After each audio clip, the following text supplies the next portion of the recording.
you can sort of seed trust from a root authority, say the root zone file, and then you distribute that through RIRs, registrars, etc., ISPs. But there's a central point of failure. On the flip side of the spectrum, when you have blockchain and Bitcoin, there's no central point of failure. So I will sort of be considering here the pros and cons of different registries, and I was sort of hoping to get a mesh between governance structures of registries and their technological characteristics to see how it could be deployed for IoT effectively. And if there's anybody that would like to talk to me about this afterwards, I would truly appreciate it. So this is very briefly what MUD looks like. As I mentioned before, we really like that it's a lightweight model that standardizes useful device information. It was recently picked up by NIST that are, I think, either forking or trying to deploy it in an enterprise IoT framework. They're adding a threat signaling server to it.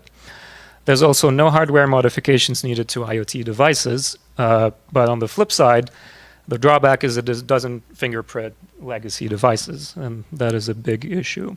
Also, the MUD file, which is a file that contains all the useful IoT device information, is just provided bona fide by the manufacturer. And unless you want to impose onerous regulations that stifle innovation, a lot of the smaller players are not really going to provide it because they just don't care. So I just included this to give you an idea of what other sorts of registries are out there. These are the classic competition going on right now between AWS and Azure, depending on how you want to pronounce it. But these two platforms basically are, they suffer from the same hierarchical trust mechanisms that the others do. So although they offer, different functionalities, they rely on a lot of the same open source code that a lot of the other platform use. They also have some of the same drawbacks. So blockchain, the big hype, right? So how can it solve IoT? So there was this very interesting new concept of a decentralized internet. I don't know if any of you watch Silicon Valley, but what we really like about this is that they propose a solution to something called Zoku's triangle, named after the creator of Zcash. So naming systems usually have a hard time combining these three properties in a system. Security and uniqueness, decentralized trust, and human readable or memorizable identifier. As you know, naming systems need to combine context and an object identifier to create an actual ID for an object or digital asset. So, to sum up here, some of the challenges, there's no really a space to collaborate. So you might have academics that create, proprietary databases for IoT. You might have private vendors that are just acting out of sheer rational self-interest because of, collective action problems. So we really need to formulate a good public policy framework. But the question is, how do we get there? There's a lot of challenges on the global front. There's a sort of, you don't hear a lot about this in the news, but there's a sort of a division, worldwide division between BRIC countries and the ITU, multilateral way of seeing the world, and the IETF and Internet Society on the other hand. I'm just mentioning in passing that Bob Kahn's digital object architecture, which is really the ITU's purview right now, is picking up a lot of ground in Russia and China.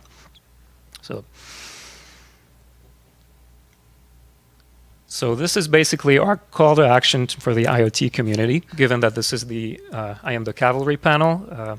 This piece is about education, awareness. We really want to get the word out there. We don't want to be inviting onerous regulation, so we better come up with a multi-pronged solution. Thank you, and I'd like to go over details over question, but I didn't want to run over time since I see that we're already 30 minutes now.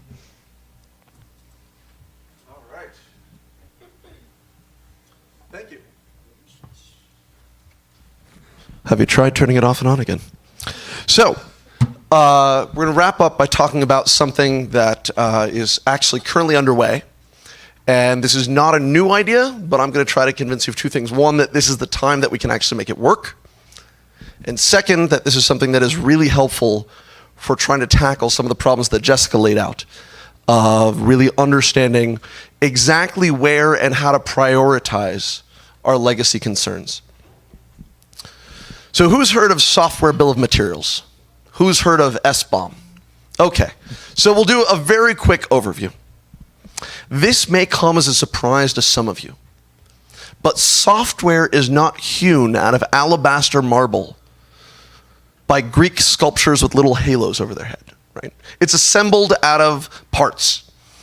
And some of these are very carefully chosen after weighing options and going to conferences, and some of them are just ripped off whatever you could find on Stack Overflow.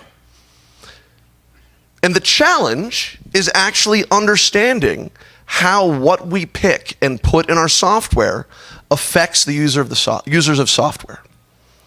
And there are many paths that when we look forward to figuring out how do we make sure that the devices and the software on those devices is better. There are many paths we have looking forward. But at very least, let's start with perhaps the lightest touch possible. Knowledge, transparency. How can you be against transparency, against having a little more information? A software bill of materials is a radical notion that says, hey, when you give me something with software on it, it's helpful to know what are the third-party components that are built, that are the building blocks of that software. Are you giving me vulnerable library version old.old, or are you giving me shiny new version new.new? Now, there are a bunch of benefits to this. Transparency has a delightful feature, which is it is often key in promoting better markets. You're someone who's buying software. There are two vendors out there. One of them is willing to show you what the components, what's their list of ingredients. The other person is selling you a bag of cookies and says, no, we don't want to tell you what the ingredients are, but trust us, it's okay. They're all natural, right?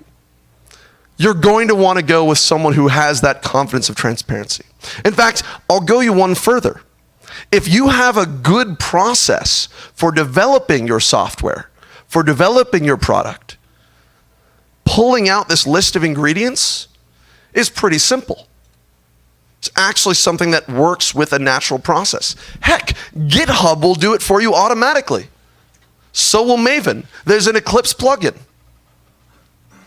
If you don't have a good process, then it's a little harder. So going back to the Economics 101, this is what we call an efficient signal. It's something that if you look for in the marketplace, it can be an indicator of quality, even if it doesn't mean quality itself. So that gets to the purchasing side. Perhaps the area that we think about the most when we think about software bill of materials or software component transparency. I can't use the term software bill of materials for a couple of reasons. When we think about the value is this notion that, hey, the things that used to be secure yesterday may not be secure today. So I go to the store and I don't pay attention to ingredients. I just throw things into my cart and I put them on the shelf. And then Jessica comes over to join my family for dinner. And Jessica's deathly allergic to peanuts. Now, I can do two things. I can call up Nabisco and say, hey, I've got a box of this thing. It was made at this date. Are there peanuts in it? Or I could look at the goddamn list of ingredients, right? This is why we have lists of ingredients. It's so that we can decentralize the risk decision-making that come with consuming delicious, tasty treats. Surely we can ask for the same thing in the devices that make our lives richer, better, or in some cases, safer and longer. But Alan, you haven't gotten to the legacy question. How do we think about end of life? This is perhaps one of the things that I think has the most power. Because when we think about how long a device is going to last, we're drifting away from the cameras and the smart doorbells and the thing that feeds my dog and let me look at pictures of him when I'm traveling to Vegas. And we start drifting into the things that are keeping Granny alive and the things that are keeping the lights on, right? The stuff that the cavalry is here to really focus on.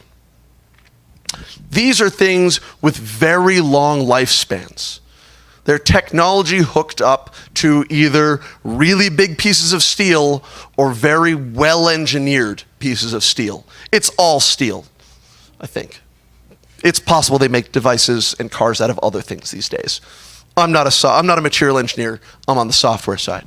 So, underneath the hood, we're dependent on all of these components. If you care about the resiliency of your organization, knowing those details is very helpful. Who's heard of LeftPad? So, LeftPad, delightful example of software supply chain. It was one of the simplest functions that you could ever imagine, right? Take an array, fill it with zeros that way. Sorry, you're facing me. That way. So, right, pad it to the left. Now, turns out there are lots of lazy programmers out there who say, fuck it, why should I write code when it's there? That's how we write code, right? We reuse other people's libraries. Code reuse 101 for using software. So it was used in a whole bunch of great projects in the Node ecosystem. Until one day, and I won't get into the story, but essentially the guy who wrote it, who had a different software package, was offended. They made a decision he didn't like. He took his bat and balls and went home. So that meant every piece of software that used LeftPad was calling a function that they couldn't dynamically link to. Or rather, was calling a function that linked to a function that linked to a function that linked to a function that they could no longer dynamically link to. Whoops, we broke Node. So these are the things that when we're caring about what is the long-term stability, make a real difference. When the community that's maintaining a particular project says, we're no longer going to support single threading, right? All of the cool new GPUs that are driving our particular project are multi-threading. It's a pain in my ass to support single threading. Well, that dam is hooked up to a couple of chips that I can't really take out right now, and they don't support multi-threading. So what do I do? Having that visibility into your system is the ingredients that allows us to start thinking more strategically about when we're going to have to make certain product replacement decisions. These are not things that are cheap, right? The difference between stuff and web is when you make a mistake in a web platform, it's just, hey, let's commit a change. When it's stuff, it involves budget and politics and meetings with people like me and Jessica. And no one wants that. So how do we plan forward? One of the keys is going to be having this level of transparency. Now, just a very brief plug for the work we're doing at NTIA. The Cavalry is actively involved, but we need support from you if you're interested. There's a very particular discussion in this initiative. It's open. It's our multi-stakeholder process. Right? It is open, it is transparent, focused on saying, what is a software bill of materials and how can we all do it in a similar enough way so that there isn't unique solutions for healthcare and energy and auto and, oh, by the way, the software industry. Let's try to find a shared way of doing it that meets all of our needs. There is a particular working group that is focused on the healthcare sector. If you're interested in this, it's time to get involved. The auto sector has expressed some interest in doing this. Imagine you're a car manufacturer. Wouldn't it be really nice to know what's in some of the software that you're folding into the electronics that you're shipping in your cars? Because under American law, you're liable for everything that's in your car. So it'd be really nice to have some assurance that it was, new, fresh software. There are lots of hurdles here. How do we use this information to the best advantage? But we're going to tackle those as we understand what transparency looks like. So that is my call to action, which is, hey, get involved. Now I think we're going to have a broader discussion. So this is your chance to dive in, ask questions of Jessica, who can tell you about life on the Hill and how to get involved, the Georgia Tech team, which is doing some great research, and may be able to share some insight into perhaps what the academic world is like if you're interested in engaging in that side on IoT. Just remember, share questions, share your new ideas. There are no dumb questions. There are a shit ton of bad ideas, but that's okay. We won't judge.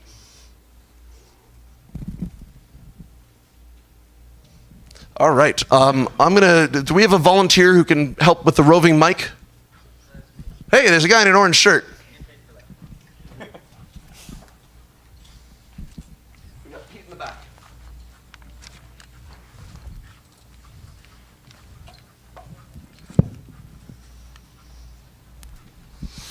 Thanks, all. It's a slight looking at the challenge and the complexity of what you're trying to do, which is great and amazing. Is there a challenge in trying to find the perfect solution due to the complexity of the challenge? And actually, how long will it take to find a perfect solution? Can we get close to a 90% solution or a 95% solution and then go for it?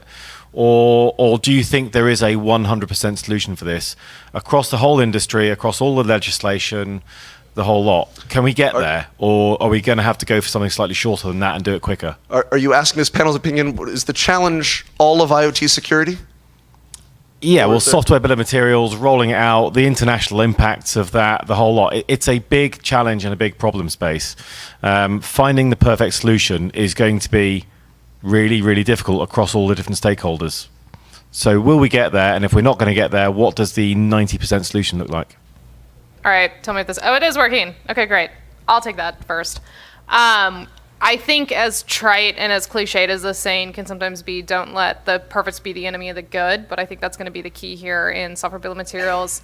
We started having this conversation over a year ago when it was introduced in a big government healthcare report called the Healthcare Industry Task Force Report. And one of the biggest roadblocks we initially ran into when we started having this conversation was folks saying, like, look, this is so complicated. It is going to take us so long. We're never going to be able to figure it out. Nobody's ever going to be able to agree on how we should do this. And so we should just forget about it. And I think our response on SBOM was, that's not acceptable. That's, being that defeatist about it isn't helpful. We can get there if we try. And so we sort of demanded that the healthcare sector figure it out. We used the power of the congressional letter to essentially tell the Department of Health and Human Services that they didn't have a choice about it anymore, that they were going to be figuring out how to do software bill of materials, and we looked very much forward to figuring out how they were going to do it. So I think at least from the congressional perspective, especially trying to be as non-regulatory and collaborative with the industries that we're trying to ultimately help as possible, I think our answer is, look, we from the energy and commerce side understand that this is complicated, understand that there's a lot that has to go into this, but the imperative for doing it, the I Am The Cavalry tagline that Bits and Bytes have met flesh and blood, this is so critically important that you guys are all going to sit down, you're going to figure it out, and we'll see you when you do. So I don't know if Alan has any other better thoughts, but so who does operational security for an organization? Anyone on the front line of their organization? All right. How many of you guys used advanced threat intelligence services? At least 2 or 3 different products, 3 different feeds. All right. It's a pretty rich industry, and yet we still have companies that only use one source of threat intel. My God, don't they care about the children? We have to acknowledge that there is a maturity model that we have to, say, hey, there are going to be some folks that are going to be cutting edge that can use this data today. That's the leading edge. What we did at NTIA is we didn't frame it around the government has to do it. We framed this as a market issue. We have supply and demand. So we brought together vendors, software vendors, medical device vendors, industrial control system vendors, and then we put their customers in the room too. The people who buy their products. We brought in banks, hospitals, energy companies, and all of a sudden, it stopped being quite so impossible, and it started being what would this actually look like? We went from the why to the how. And I'll be honest. I am very skeptical that there are more than a dozen hospitals in America today that could actually use the bill of materials. I'm perfectly willing to be told that I'm wrong by the many experts in this room. But we've got that first dozen. They're raring to go. And one of our goals is to make it machine readable so that we can fold this into products. And we've also worked very hard to make sure that the vulnerability management tool providers could be in the room. Right? At the end of the day, the path towards maturity involves automating, folding it into existing products. So you start small, you start making it something that's nice, and then it starts being something that's commonly asked for, and then it becomes a default package. And then maybe, if those bastards up on the hill want to regulate, we'll let them.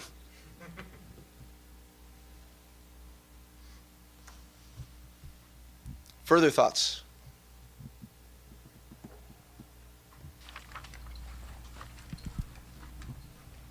So, Alan, you mentioned one industry where the end user for this information, I think, is very well defined, and that'd be more the industrial control system space, where the end users of the technology are large industrial concerns with usually technology teams who might understand a software bill of materials. How do you model this in more like automotive and medical space, where the end users are consumers at large? Especially when you get into, say, like personal medical devices or implantable medical devices and automobiles, where you have consumers that aren't necessarily technically inclined. What should they do with that information if it's available? No, that is a fantastic question, and I think you're dead on. This is not consumer-grade information. I'm going to speak in my personal view now. This is not the view of the United States Department of Commerce or NTIA. I don't believe that the path towards better security relies on empowering consumers. We've been trying it in 20 years. That's not true. 17 years that the field of usable security has existed. This is as an academic and policy research priority. We have successfully taught the American consumer to do one thing. And you know, what have we taught consumers to learn? We've taught them to look for the little lock icon. We taught them, and they finally learned that lesson exactly as Let's Encrypt pushed to make sure that every single goddamn website, whether it was legitimate or not, whether it was malicious or not, had transport layer security. So now it's a meaningless signal, right? That is our one victory we have. It turns out not terribly useful. So we definitely want to push on what the enterprise is, where the folks who care about it. Oh, let's go back to the broader IT thing. I don't want to focus this on bill of materials because I think this is true. I want to also give a shout out to another project that many of the room worked on through NTIA, which is patching, right? It is one thing to say, hey, you're buying a TV, you should make sure that it's patchable. And that patchability should, include some understanding of how long software updates are going to be available. And also, the update process itself should be secure. After all, a patching mechanism is a remote code exploit that you really hope only one party can use, right? So, right, patching is an incredibly dangerous attack surface. Now, I may not be able to do this, and I'm, not the most technical guy in the world, but, I've been doing this for a while.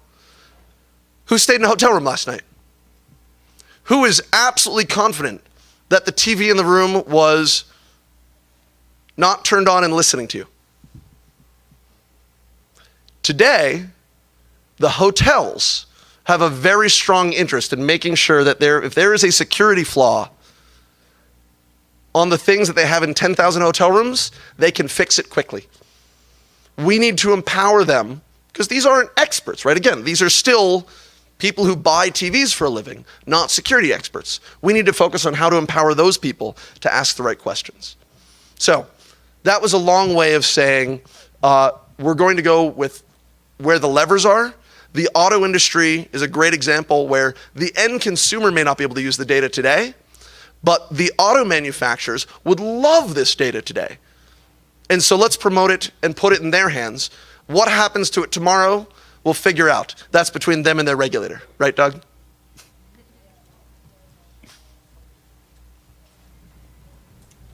Who do you want?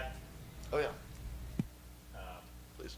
I was just going to add that in the registry space, you can think that there are naming conventions that are known by consumers. IP addresses are kind of known. But a lot of them, if you asked the average person for their computer's MAC address, they would have no idea how to find it. If you think about the IoT, in the IoT standards space, certain ones like Bluetooth or Wi-Fi have been trademarked or branded in a way that consumers can wrap their minds around. But an IEEE or an IETF standard is not something that a consumer would understand.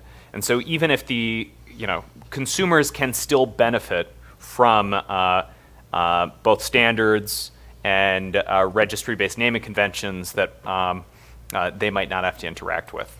So I think we have time for one more question. Sorry, can I get one right of reply from a gentleman from the auto sector, and then we'll get one more question. Thank you. Okay, well, I was going to ask a question. I was also going to point out that some vehicles today are actually made with aluminum, so not just steel. But if you look at the software that's in vehicles today, oftentimes that software was developed 5, 6, 7 years ago. The car I drive today was built around Windows Vista time, and the software was probably developed at Windows 98 time. So Microsoft is not expected to keep Windows 98 up to date now. How do we do that with IoT products that are going to be used by consumers for 15, 20, 25 years? I mean, I think from what I have seen of both the legacy technology conversation around the RFI and the software bill of materials conversation that we are starting to have, I think it's not that we know the answer to that. I mean, that was something that came up in the RFI quite a bit. I think there was one group actually who came out and said that it was their opinion that if there's a medical device, for example, that's still in a hospital, then that manufacturer should have to support it. It doesn't matter how old it is. I think our point was that that's pretty infeasible, and that's really going to stifle a lot of innovation and technological growth. I don't have a good answer for you, unfortunately. I think one of the ways that we're hoping that software bill of materials really affects the ecosystem is that it eventually becomes too publicly embarrassing to put out old software, that people find ways to get that stuff. As we continue to cycle legacy devices out, hopefully, that it becomes sort of too embarrassing to start putting old stuff into the system, into the ecosystem on a newer basis, and so that this problem almost becomes self-correcting as time goes on. Georgia Tech, any last thoughts? Actually, if we have a little more time here, I just wanted to go back. Can you hear me? We don't. We got the stop now. 30 seconds. This thing is on. Just talking to All right.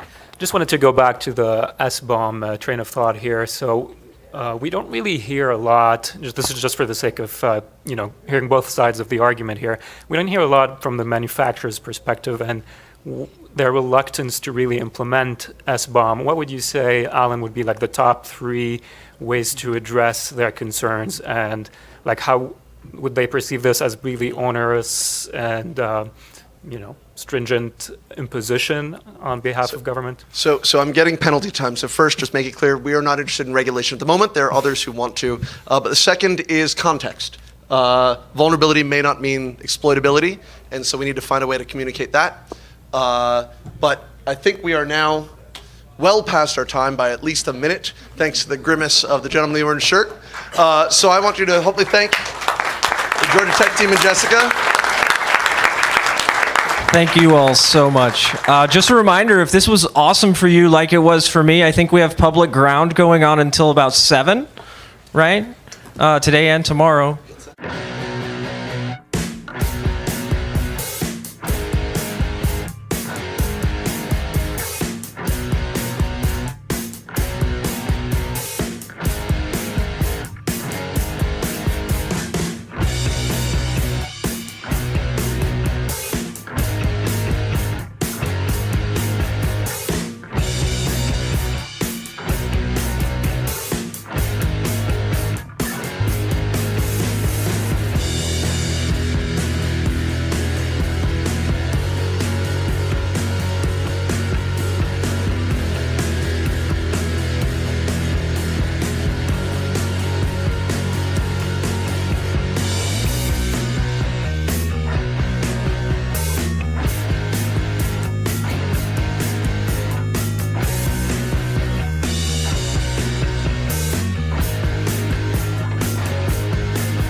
our cell phones on silent or moving outside. And I'm just going to glare at you until you do one of the three. This side of the room is awesome. You guys are rock stars.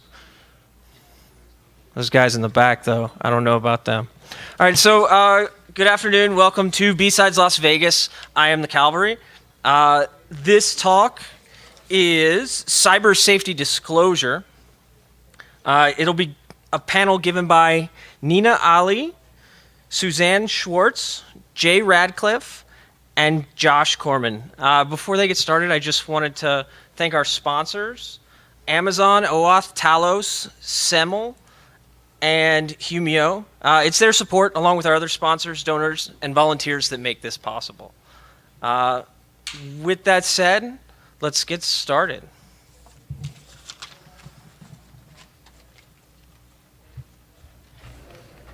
Okay, so we actually are expecting Josh to show up at some point halfway through this, and he was supposed to moderate this. So we're kind of winging it a little bit to start with. We're going to do some introductions and then talk a little bit about kind of each of our roles in kind of safety disclosure and what our experiences have been, and then kind of take it from there. My name is Jay Radcliffe. I am currently a cybersecurity researcher at Boston Scientific who makes medical devices. And my big experience with this as a patient, I am a type 1 diabetic and have used medical devices of various types for a long period of time, probably the last 20 years since my diagnosis. And I have a very intimate relationship with medical devices and their safety because I depend on them every day to keep me healthy and to keep me alive. And it has incorporated that into my career as somebody who is a medical device hacker, as somebody that looks at the safety and security from a software and technology perspective of medical devices. And that's kind of my role in this field and in the industry.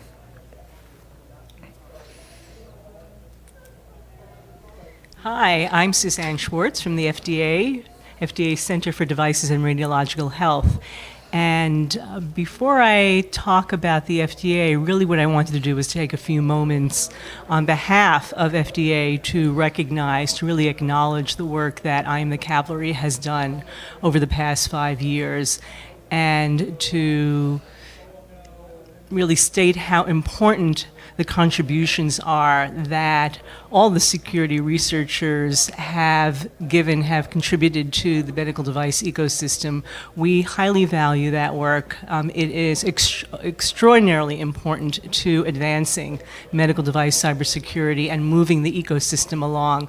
And so we want to congratulate I Am The Cavalry for that work, and we look forward to ongoing efforts, particularly in that shared mission space of safer, sooner together.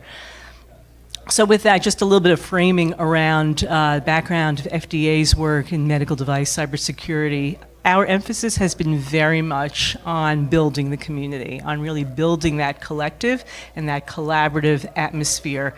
And it's as a result of really trying to do that kind of convening and giving every stakeholder a voice, a seat at the table, that our ability to formulate policy has gotten to where it is at present. And when I speak about formulating policy, I'm talking about the guidances that we have published for both the pre-market side of cybersecurity, in other words, prior to devices going on the market, as well as throughout the rest of the product life cycle, post-market, once the device is actually in its clinical use.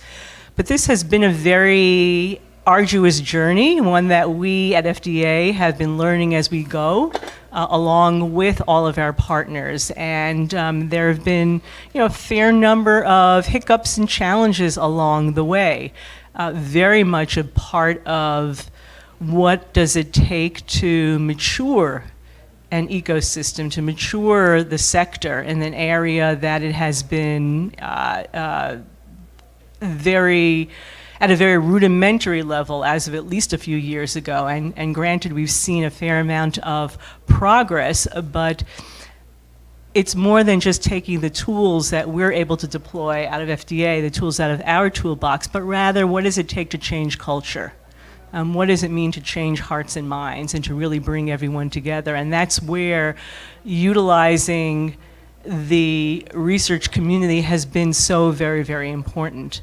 And a good example of that has been in the coordinated vulnerability disclosure space. So that is a really good illustration of how FDA came to really understand the importance of manufacturers and others adopting disclosure policies and making those policies public and available and transparent to researchers and other identifiers, and to have processes in place for intake and handling as well.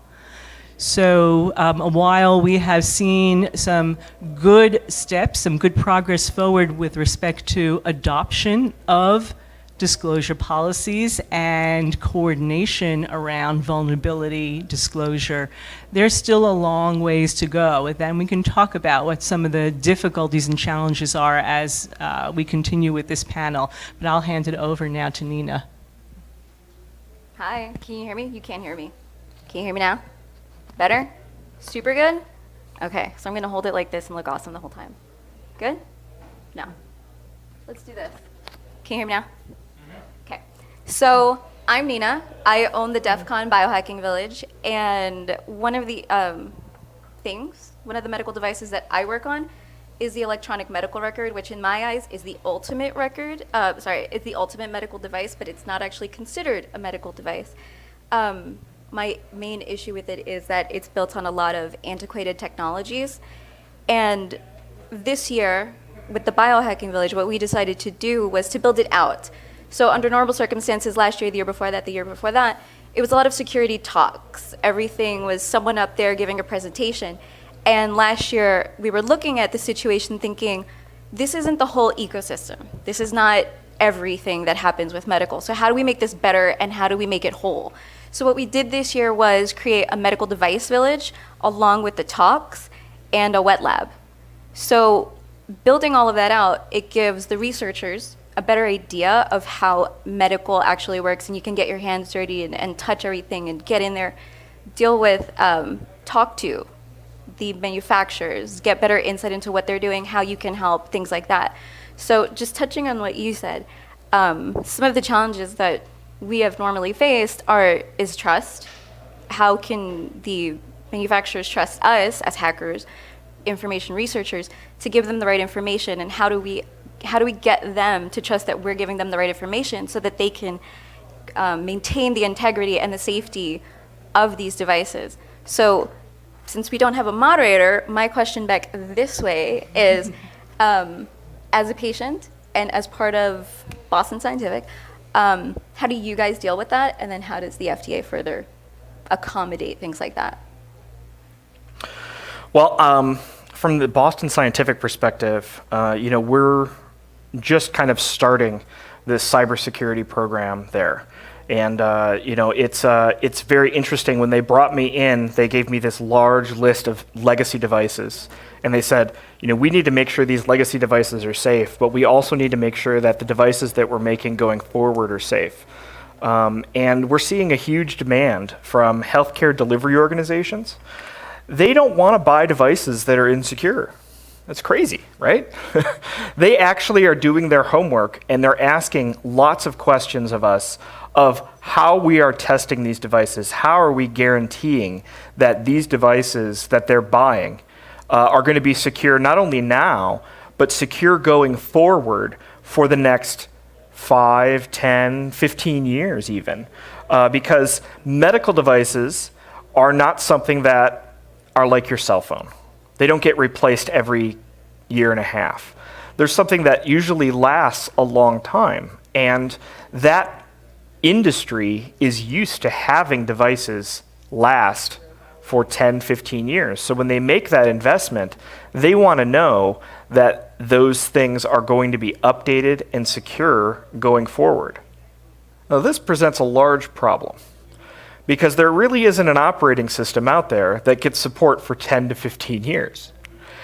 And when we look at a lot of these new medical device technologies, a lot of them are being built on the backs of things like Android devices. And Android devices have even a shorter period of time of lifespan. If the average lifespan of an Android phone or a tablet is about 1.5 years.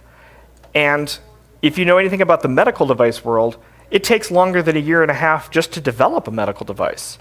So it's a very big challenge to us as a manufacturer to build these devices and to make sure they're secure and supportable as they go out into the field, as they go out into patients' hands, to make sure that they are indeed secure and stable and usable for that entire lifetime that they've looked at. So to add on to that from FDA's perspective, let's start off from where our mission is, which is to protect and promote the public health. And so we look at cybersecurity of medical devices through the lens of patient safety, recognizing that if there were to be an exploit to certain types of vulnerabilities of devices that could affect the performance or the function of that device, then that patient's health can be in jeopardy. That patient could suffer some kind of consequence, or even worse yet, it could be more than one patient. It could be a number of patients or a mass number of patients. So when we think about it from that point of view, it's important for us also in a lot of the outreach and the multi-stakeholder engagement and the educating and the building awareness that we've been doing to really underscore those principles of what we're talking about here with regard to FDA's mission and FDA's specific emphasis on assuring that these devices are not left with exposed vulnerabilities that can lead to the kinds of hacks or attacks that can endanger patients. Coming back though, Nina, to your question, I think a lot of this is, again, focusing on building or creating an environment of trust, of respect and of empathy among the different stakeholders. And without those factors, the ability to share information and to be transparent about sharing that information really just sort of unravels. So that is really very much key to what we have invested a lot of energy and a lot of effort in doing, and it's with growing pains. There's no question around that. We've seen some disclosures that have gone very smoothly, where there has been really great dialogue across the different parties and communication that's been very much aligned to the public, and there have been others where there have been quite a few hiccups. So I think the other piece that's really important to emphasize here as well is that it's not merely about the disclosure per se. You know, the disclosure is critical, but built into that concept, that's not the outcome, the end point. Built into that is really the means by which one gets to full management of that vulnerability and making sure that the vulnerability is being addressed appropriately from the standpoint of whether mitigations, controls, or remediation need to be put in place in order to appropriately, again, manage that vulnerability. So disclosure is certainly the mechanism by which to do that, but I wouldn't want, FDA would not want the industry and all stakeholders to lose sight of the forest for the trees here in terms of it's not merely about a checking the box exercise in disclosing. Did you want to say something? Because I have another question. Go for it. Okay, so one of the things that happens, let's say you go to the hospital because you're having a heart issue, right? They don't walk up to you and say, okay, here are all the pamphlets of all the pacemakers we have. Here's their contact phone number for support. You got about 5 hours. Let us know how you feel. Call them, choose the one you want. We're good to go. We're going to send you into surge, right? It's an emergency. You have to be in surge within 2 to 3 hours to make sure that you're living. So with that, devices go into humans, which don't get instant updates, and patients aren't very fully aware of what these things are, of what the devices are that are attached to them. They just know that the doctor gave it to me, it's going to work, I'm going to be fine. So how do we better ensure that as medical information security and technologists, how do we better accomplish this And what's the educational process? It's a good question. I think that one of the things that I've seen a huge amount of growth in is the amount of questions that I get asked and the amount of inquiries that we get from medical professionals. I've had some recent privileges of being on technical expert boards with doctors, and they have become a lot more aware of these things. And I think it's because not only have we had some success in media in talking about some of these issues publicly, but I also think that it's kind of creeping into their minds just because of the way that technology is running. You know, I mentioned cell phones. And one of the new technologies that I'm seeing is the cell phone is going to be the bridge between the medical device and the cloud. And that's how all of the data that the patient generates is going to be communicated. And doctors are incredibly smart, intuitive people. They know, my cell phone drops calls all the time and does weird things and can get malware on it. And now it's going to be responsible for doing things with these medical devices. And I've got some questions about that, because I don't trust my cell phone to make credit card payments, yet I'm going to put my faith in this cell phone in patients, you know, to keep track of pain stimulators, of keeping track of cardio devices and cardio rhythm devices.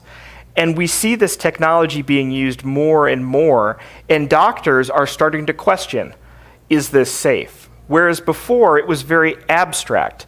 It was very proprietary, where you had to be within 6 inches of the device to communicate with it with a programmer. Those are older technologies, and now we're putting Bluetooth into everything. And these things are familiar to doctors. And I think that we've done our part in helping to educate them, but I also think that it's just the proliferation of technology that they're familiar with and that they have questionable experiences with. You know, I think that all of us in the room can understand how maybe we can question maybe our cell phone not being the most stable device that we've ever used, or our Bluetooth headset that connects to our phone or our car. Maybe that's not the safest and best way to go.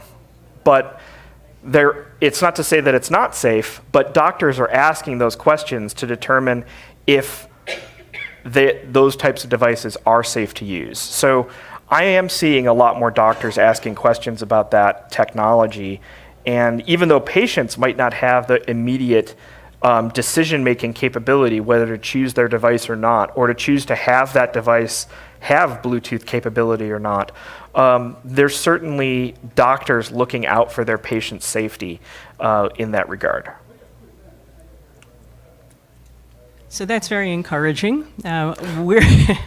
We haven't seen that significant in terms of progress with all across the clinical community, but I think that you're seeing signs of that, particularly in the cardiology or the cardio interventionalists. Mm-hmm. And it is our plan to target other parts of the clinical community over the course of the next year in order to, again, better inform and better empower physicians around the technologies, and so that they're better positioned to have that kind of an informed conversation or dialogue with patients.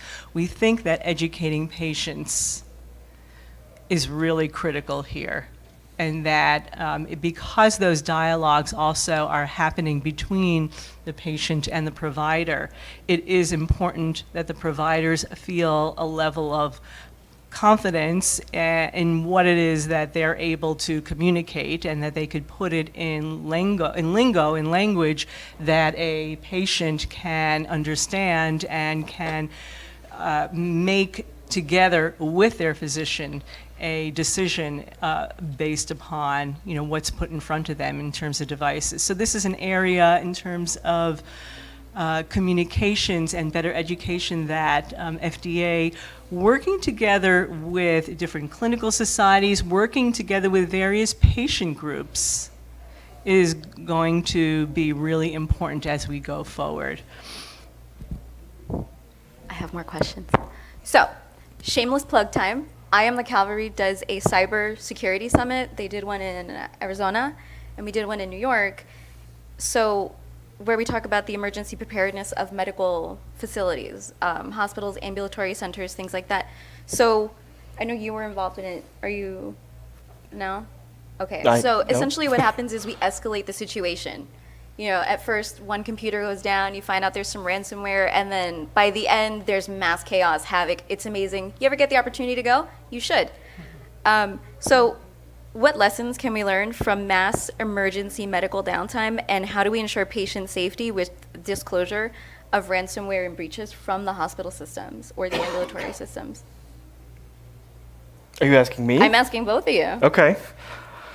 That's a That's good a loaded question. question. You know, hospitals tend to be a little bit understaffed and behind when it comes to their IT technology.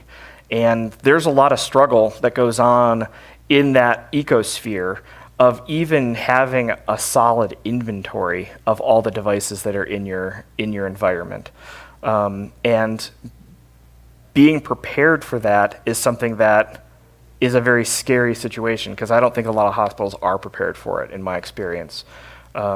You know, not only from my years of consulting, working at hospitals and working with hospitals, you know, it makes me very nervous to see, you know, the amount of devices that go unpatched, the amount of, well, I know we have a lot of devices. I don't know where they all sit, and I don't know how many are, you know, are vulnerable right now because we can't scan them. We can't do that type of technology because they're in patient use.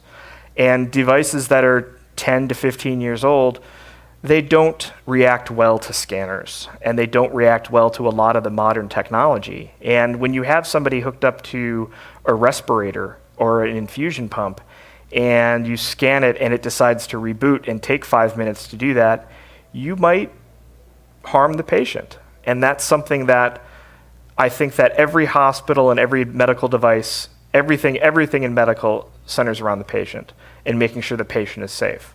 So that's not a risk that they're willing to take. So they are often not as prepared, which is why you see this chaos that comes up when you have things like, well, there's some malware that's spread across the entire hospital and locked up all the medical records. So now we can't figure out what blood type this person is, or we can't figure out what their diagnosis is, and they might be in a coma. So it's a very troubling situation, and it's a very scary situation. And that's why it becomes really important to do exercises, right? To be involved in preparedness, response, recovery, resilience exercises that focus on simulations where you have a cyber attack of sorts, or different kinds of simulations and scenarios.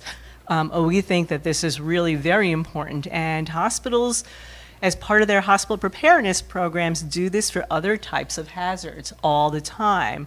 What we need to do, and what is happening actually, is building that same kind of programming and exercising for cyber-related functions too. So do stay tuned on that, because FDA has been working with MITRE and with 2 states, with New York and Massachusetts, on pilots in terms of putting together what are playbooks for cyber preparedness and response that will then be utilized even to exercise and to iterate around what the gaps are and how to shore up some of those gap areas. But you know, clearly we can't leave hospitals with the lack of ability to respond effectively when they are hit by some kind of an attack. Is it in New York City? Yes, it involves New York City as well. So I'd like to talk about one thing real quick. You know, since we're talking about disclosure, I think it's really important to note how far we've come in disclosure. 7 years ago, I gave a talk at Black Hat where I hacked into my own insulin pump. And at that time, the state of disclosure was pretty chaotic. I didn't feel comfortable enough going to the manufacturer to disclose that before my talk because I knew that their reaction would be to sue me, and I would never get to do the talk, and people would never get to hear about the vulnerabilities that I found in my medical device. That was 7 years ago. Today, and last year, I disclosed the same type of vulnerability to a different insulin pump manufacturer at Johnson & Johnson. And I was able to do that very comfortably and go to them and say, I found vulnerabilities. And they said, great, we have a vulnerability intake program, and we want to work with you and make sure that we address these issues correctly and safely. And the process took us over 6 months, but the end result was me as a researcher coming out with the manufacturer and saying, these are the problems that were identified, these are the solutions to get around it. And patients should not be overly concerned with the day-to-day operation of these devices. And if they feel especially threatened, like if they were a president of a country, or if they maybe were unwilling to take those risks, I don't like to use the term tinfoil hat people, but these risks are very low probability but very high impact. You can turn some of those features off and not have that risk present in your life. And that was impossible 7 years ago. It was completely and totally impossible. And because of the work that the FDA has done, because of the work that the Cavalry has done, because of the work that a lot of researchers and medical device vendors have done, we've reached a better state. It is not perfect. It is not something that we can just say, great, we're done with it. We don't have to do any more work on this. There's still a lot of work to be done to make it better, but man, has it come a far way. And as a researcher, that makes me a lot more comfortable doing my disclosures and doing my research.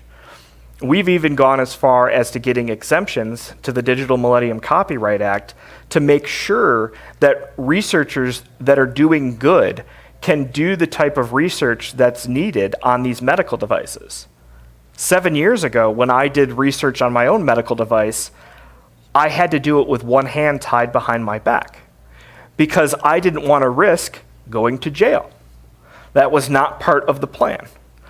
And I wanted to make sure that good guys had as much ground to explore and to research as the bad guys did, or as adversaries did. And now we've reached that state where we can do that type of research without having to worry about prosecution under the Digital Millennium Copyright Act. Now we still, again, it is not perfect. We have a ways to go with things like the CFAA and other types of legislation and laws that might impact a researcher's ability to do research and to disclose. But again, we've come a long way. And I want to recognize that we've come a long way, and things have gotten a lot better from that perspective. I couldn't agree more, and we really make a point of applauding the behavior of medical device manufacturers that have engaged in coordinated disclosure and really in being able to work in such a collaborative manner with researchers and with government agencies in terms of being able to communicate like that.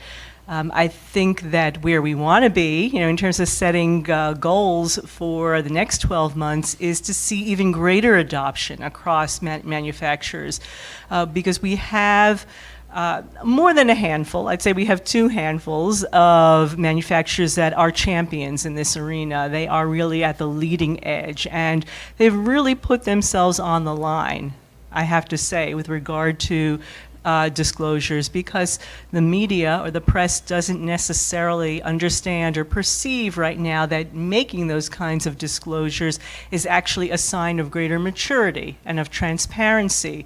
And those manufacturers often do get dinged and pointed to as the ones that have vulnerabilities, when we know that every manufacturer, every product, every medical device has vulnerabilities.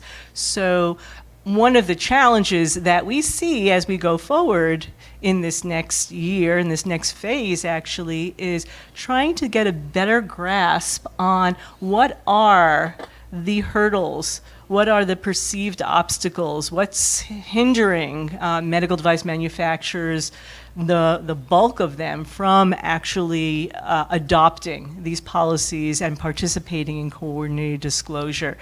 And as we get a better understanding of that, there are going to be various white papers and playbooks that are being put out by different groups within the healthcare sector to try to help address this issue from different angles, so that, again, hopefully by next year at this time, it won't be 15 manufacturers of the thousands that you have in the ecosystem, but there will be maybe, I don't know, maybe 100 or so. That would be really nice to see.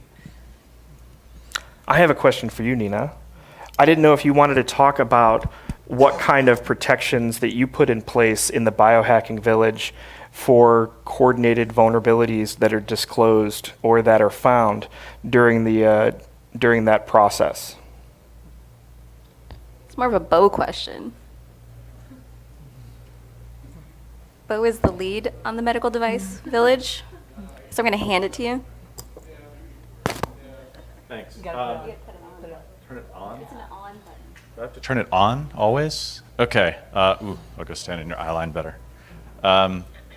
Yeah, so we spent about 18 months working through how we're going to do the medical device village this year at Biohacking Village, and have gone through some pretty great pains to make sure that we strike a good balance. One of the things we don't want to be is something like the voting village was, where you have a bunch of bad actors. The voting machine makers don't want to improve the security of their devices. They see them as secure enough already. And so the voting village had to go out and get a lot of negative press. We want to work with people who are doing good things to get positive press out of it. So shifting the mindset from one of exposing bad practice to really an educational learning environment, a safe space for collaboration, for trust building, for understanding and empathy is our goal. So to that, some of the things we put in place are like labeling for all the devices. So here's the disclosure policy, or here's a link to the disclosure policy, or this device is not on the market anymore, it's for educational purposes only, or bringing in the medical device makers themselves to help set up the lab, to run it so that they can be literally face-to-face with the person finding the issue. So you cut the threshold to reporting to almost zero. And we've done a number of things like that. I think that some of the biggest breakthroughs that we've had are the medical device makers themselves, who some of them proactively reached out to us when they heard about it, and they were like, hey, we want to be a part of this. Like, how can we come? Will you let us set up in there and talk to folks? We're like, yes. So I think that's emblematic of the industry change, that it's not just us who has to put the protections in place, which we have done a lot of, but it's also the industry themselves wanting to lean into security rather than lean away from it. And there's other things we've done, like working with some of the third-party disclosure groups who are able to triage some of those vulnerabilities. Art Mannion's going to be there from CertCC and help with some of that. We've got some good informational materials that we're going to give out that give you a good, clear pathway to reporting issues. So it's not just, hey, find something and then go out to the media. We've got, at DEF CON generally this year, there's a ban on recording, and we took it a step further. We said we have for press, it's default deny, by exception only. We'll work with press to come in there because we want to make sure that the story is right and accurate and not sensational and overly dramatic. Nobody wants a bunch of FUD out there, least of all people who are trying to build trust in the industry and in the ecosystem. So that's a lot of the things. I'm probably forgetting a few of them because my brain is kind of fried right now, planning this for the past few months. Great, thank you. Josh, do you want to join us? No? You heard it's covered. All right. Yeah, if you got a question, sure. Yeah, I was wondering how you all thought the vulnerabilities equities process kind of fit into all The vulnerabilities. Equities process? Can you explain that for everybody? Perhaps we could have a government representative explain it. If okay, let's see. FDA has not had visibility, nor has HHS, on the vulnerability equities process.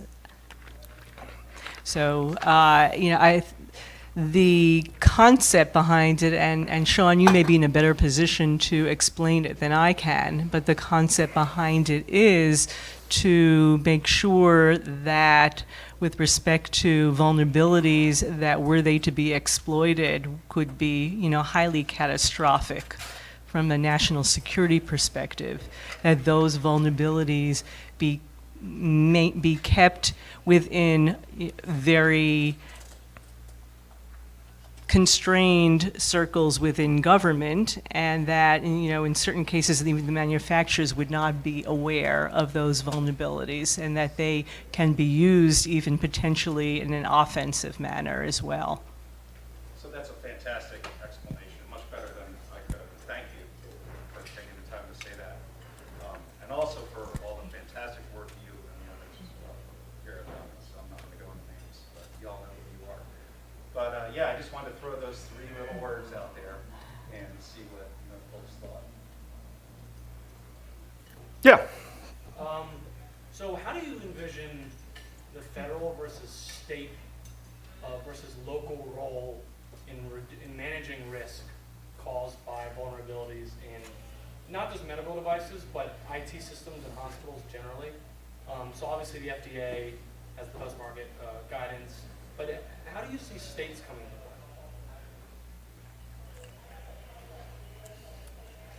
So from a response perspective, this is where our working on what we're calling this regional playbook becomes important, in that there is infrastructure, there's response infrastructure that is in place at HHS's level of the Assistant Secretary for Preparedness and Response, what's known as ASPR.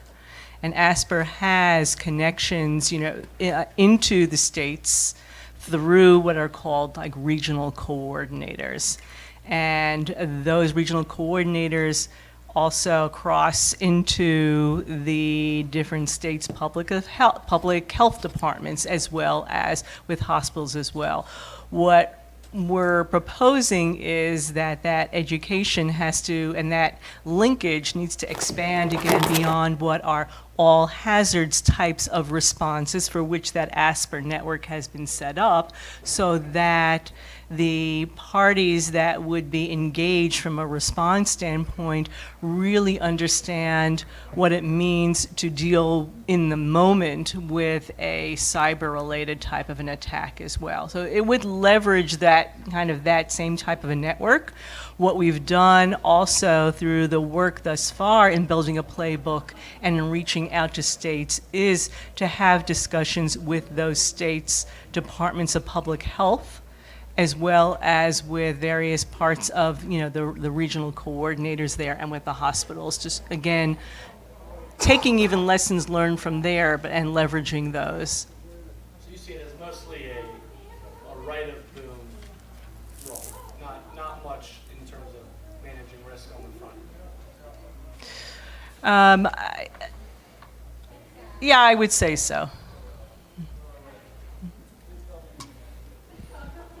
It's just knowing what you do for the National Governors Association, I would say slightly beyond the coordinated vulnerability disclosure or the disclosure process, what we're finding, at least in we did the Congressional Task Force for Healthcare Cybersecurity, as you know, but for the rest of the room, one of the things we found was while medical device makers are starting to add coordinated disclosure, while we're decriminalizing research from the hacker community, while Suzanne and her team are trying to improve the state of the art and the minimum entrance criteria and ongoing care and feeding of medical devices, the last mile seems to be the hospitals.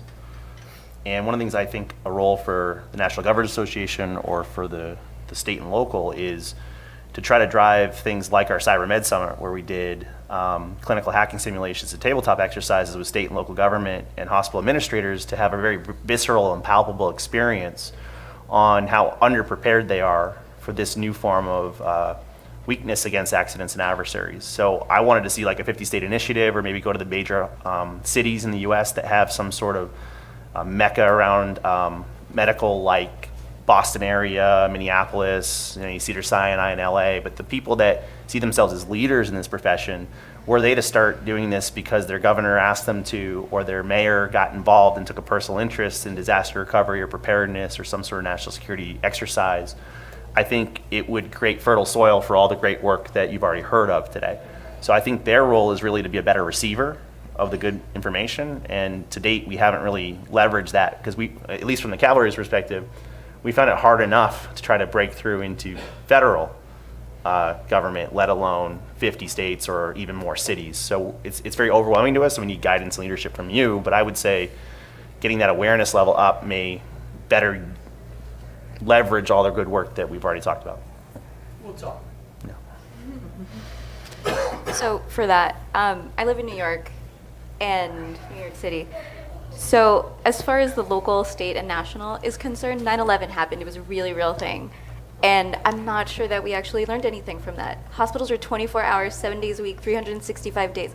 How do you do an emergency preparedness exercise with a city that on a weekday during rush hour, during 9 to 5, has 7 million people in it? How do you make all of that happen where people can get to a safe place or whatever the situation is? So that's something else that needs to be addressed in big cities, smaller towns, things like that. And on the local level. And then as far as the state and national, it's like Josh said, we just need to work up or down, but we need to work on it.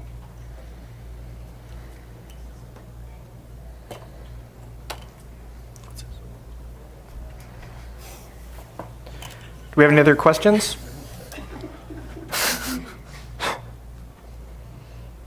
Welcome, Josh. Oh, hi. Do you have some additional questions or topics you want to bring to the table? Well, since I don't know what was already covered, and you guys are all so brilliant, I'm assuming you covered it all. Someone tell me if this was already covered, but I think the hardest part, and one of the big risk areas we have, is I think it's good that we've gotten more of a positive attitude towards an embrace of the value of white hat research or good guys. I think some of us are jumping too soon to wanting it perfect. And what we saw working with Alan Friedman and his NTA process is that people are at different parts of their journey. So while the disclosure wars and debates are 20 years old for most of us, a lot of these safety critical industries are at year one, and they have to kind of crawl, then walk, then run. And what we've been trying to do is get them on the crawl stage and then hope that there's a virtuous upward spiral, that they'll add some more nuance or some better legal language or more safe harbor clauses and whatnot. So I call it being patiently impatient. And there's some people in the room that we've been trying to work on for a couple of years to get them to do their very first coordinated vulnerability disclosure template. And it was really helpful when Commerce Department put their seal on it. And it was really helpful when Suzanne before that said, we really treasure the value of white hat researchers, please start these programs.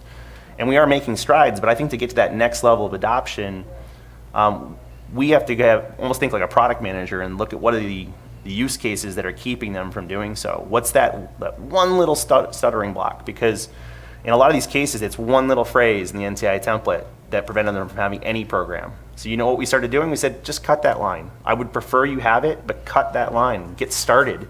Because when you have your first program, and you have your first taste of success, and when it doesn't explode, then your internal confidence goes up and your internal political capital goes up. And I think sometimes we're so frustrated that we haven't been embraced, we want more than they're capable of giving us. So sometimes going slower actually makes you go faster.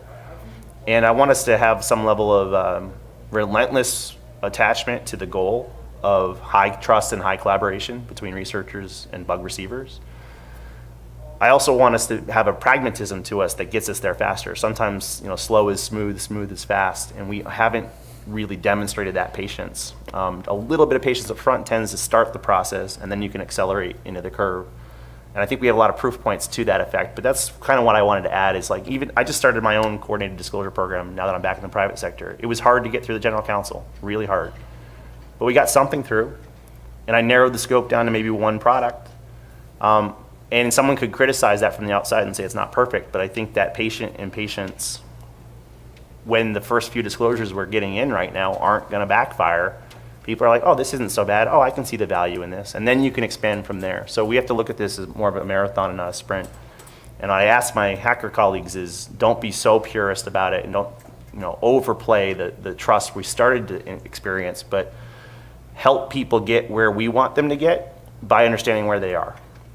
They have their current state, we have a desired state, we have to build a bridge from that current state to desired state, and it's often not one maneuver. I think the people in this room know that. They want to use the empathy and the patience.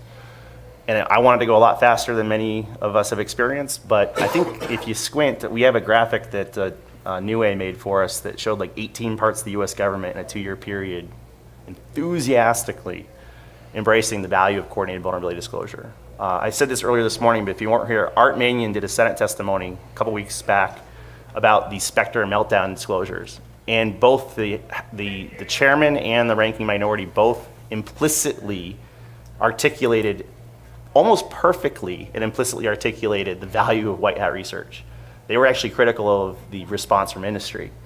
And what a victory in a 5-year span to go from hackers or criminals to a gimme for elected officials in the Senate to understand the value of research. So I think on the arc of history, we're doing the right things. What I want to encourage you guys to do is don't drop the empathy that got us this progress. Don't give up on the goal, but don't drop the empathy that got us here. I think that's why we built trust with Suzanne and her team, and that trust, hard-earned, has turned into significant secondary effects where Congress is like, we really like this. Maybe other parts of the federal government should do what Suzanne's doing. So I hope that wasn't redundant with what was previously covered, but I think we're doing the right thing the right way, and we have to have realistic timelines on it. I don't think we should be arbitrarily patient, but we should understand where our teammates are at and help them cross that next hurdle. Is that redundant? No. Okay, good. No. Yes. Hi, Seth Rosenblatt from the Parallax. So there was a bit of media criticism leveled earlier, and I'm not going to defend my colleagues in the Fourth Estate, but I do think there's a lack of clear communication on what constitutes a critical vulnerability in a device versus a vulnerability that's important to be aware of, but perhaps is not as severe as some of the others that are out there. And as somebody who writes about this stuff on a regular basis, even I find it confusing to and unclear to try and figure out what's a serious vulnerability and what is less serious. And I'm curious what's being done to help clarify that beyond this room. Well, that's definitely something that I had a huge amount of consideration when I disclosed my Johnson & Johnson work. One of the things that I learned in this process, when I disclosed the stuff in 2011 with the Medtronic insulin pump, I just thought it would be a cool black hat talk that all my geeky nerd friends would enjoy learning about how I found out about this. And when the media got a hold of it, it became this really big thing. And I got emails from all over the world, from parents, from doctors, from hospitals, that wanted to know what they should do. Does this mean I need to wrap my kid's insulin pump in aluminum foil? Does this mean they need to go back to doing shots? What does this mean? I don't understand what this vulnerability means. I learned a lot from that. And the second time around, when I did work with Johnson & Johnson, I said, I want to make sure that people understand what this means. And I wrote a big blog post that got posted the same time that we did the disclosure. And I said, as a patient and as a parent, I implore you to keep your child on this insulin pump if you're affected by this vulnerability. Because if I had to choose right now to keep myself or my children on this insulin pump, even with the vulnerability, I would still do it. Yes, the vulnerability is bad, but we have to realize that vulnerabilities and risk are relative. I mean, we take a risk when we fly to Las Vegas to go to this conference. Now, some people choose not to fly. Some people choose to drive because it's a different type of risk that they're comfortable with. But I think that making consumers more aware and more comfortable with what that risk and vulnerability means is really important. And part of that's the researcher's job. I need to tell patients, hey, this is a really technical thing that's probably never, ever going to happen to you, but it's still something that we need to be aware of and we need to fix. I think we just got the 5-minute warning, but a small answer is tomorrow we have a Art Mannion from CertCC, Tom Millar from DHS, who's technically the sponsor of CPE, which leverages CVSS, myself, some other folks. We're going to kind of drill into some of the strengths and weaknesses of that, but one of the big problems is CVSS is kind of really not well oriented for the common vulnerability scoring system is poorly oriented for safety critical use cases. We tend to focus on remote code execution or loss of intellectual property as opposed to an availability attack, which might be a fatality in some of these. So it's not that you can't score properly with the system, it's that they tend not to. So we're going to talk about and press upon some of those weaknesses and a much better answer to some of your question. Did you guys cover the SimSab? I mean, because I think part of the answer to this might be what Chairman Gottlieb is talking about with SimSab. No, we didn't. We actually didn't get to talk about the safety action plan, but as we move forward at the FDA in furthering the work that, in building upon the work that's already been done, we put out in the safety action plan that came out in April of this year some specific steps that we're looking to move forward with. And one of them is this concept, this notion of a public-private partnership model that would bring together experts across multiple disciplines working in a trusted environment in order to evaluate, to assess a vulnerability and to really get to ground truth around that vulnerability and closer to real time. And this is kind of in response to some of our own observations and learnings, quite a few of them which have been public, in terms of the time frame that it has taken to really get to ground truth around certain I would call them high impact or high consequence vulnerabilities were they to be exploited. So, what this would do would really allow for creating an environment that you have disciplines such as the clinical discipline, the biomed discipline, the security engineering discipline, really working together and having access all to the same information and being able to really thoroughly assess and comprehend what is the impact of that vulnerability and what is the exploitability, of that vulnerability as well, in terms of then helping support what needs to be done in managing that vulnerability. I think that that is, a really key piece as we move forward. In that, right now, we're left with certain pockets where resources just are scarce in terms of being able to achieve that kind of ground truth, certainly in a timely manner. So I got the sign that we're out of time. Please take advantage in the hallway, though. This is the start of the conversation at the end with Suzanne or Seth. Raise your hand. Seth's going to be on the panel tomorrow about CVE and CVSS. Thanks for remembering, Josh. I just did. But if you have burning questions or topics on this, I think the SimSab, especially, is there a hacker voice on the SimSab? There will be. There will be. All right. I mean, more than one. Yeah.